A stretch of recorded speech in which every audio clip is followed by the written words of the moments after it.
Кейбір жігіттер маған сұрайды, бізде білесіз ғой, жұмыс анандай, мынандай, бамдатты дұрыс үйде оқып аламыз, қалған намаздың бәрін кешке жиып оқып алсақ болады ма? Жоқ, болмайды. Енді біз не істейміз? Айтайын не істейтін? Жұмысын таста.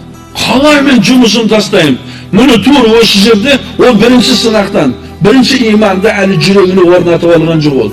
Маған ризықты мына өкімет береді, жұмысхана береді деген түсінігі бар да.